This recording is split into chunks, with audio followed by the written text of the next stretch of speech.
This next question might lead into some of that. Can you describe in detail a particular situation or scenario where you utilized your own philosophy on leadership? And it could be more than one. I think to begin with, and it would be more than one, okay, in order to give you the full picture, but to begin with, it would probably be, when my youngsters first started playing organized sports, I would sit on the sidelines and second guess the coach. I would say, wait a minute, I don't know why he did that. What is she thinking? Where are they going with this? And I decided that, I realized that, I really should keep my mouth shut unless I was willing to step up and put myself out there as the coach and get involved. And so, in terms of leadership, it's kind of like lead, follow, or get out of the way.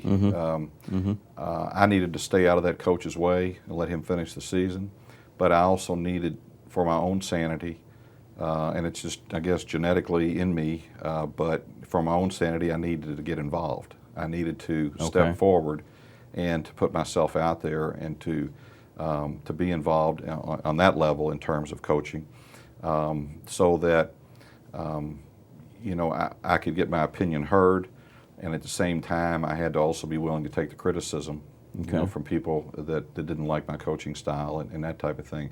And I think that to some extent transfers into business and political life, because in business, I could have just stayed on the sidelines and been, just been a spectator, if you will.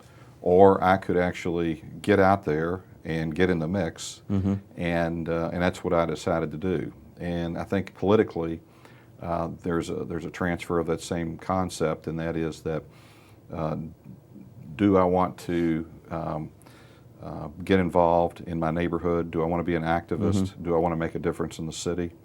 And so I decided that I would rather, be either the coach or the player, but not the spectator. Okay.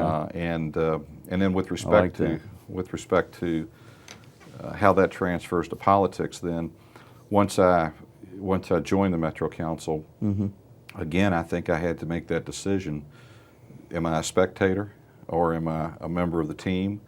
I tell the mayor all the time, and he and I have a great relationship, but from time to time I'll jump out and do something or say something that he may not agree with, and I'll say, Mayor, look, we're on the same team. You're the coach or you're the manager, but that doesn't mean I won't steal a base without a signal once in a while. And a sports analogy. Yeah. And if you played sports, I know I played sports. I know I stole a base or two without a signal, and I had to take the wrath of the coach if it was a good decision. And if it was bad decision, if it was a good decision, then he just shook his head and just stood there and watched me, but he didn't yell at me. So, but with respect to the council in particular, I had to decide if I wanted to try to work my way into leadership over there, and or be a spectator. And we have 26 solid, qualified individuals, any one of which could be, heavily involved in leadership. But I asked them to allow me to be a leader, and so my first year in my Democratic caucus, I was elected vice chair of the caucus. The second year, I was elected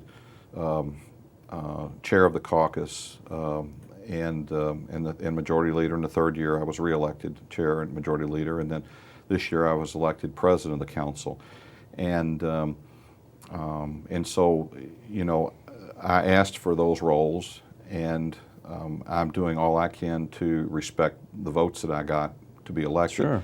But I feel like that is an example again of my leadership style. And in more or less, if I'm going to be involved in something, don't sit on the sidelines and criticize. Jump in and help out and be a part of it. And that's kind of the direction that my life is headed.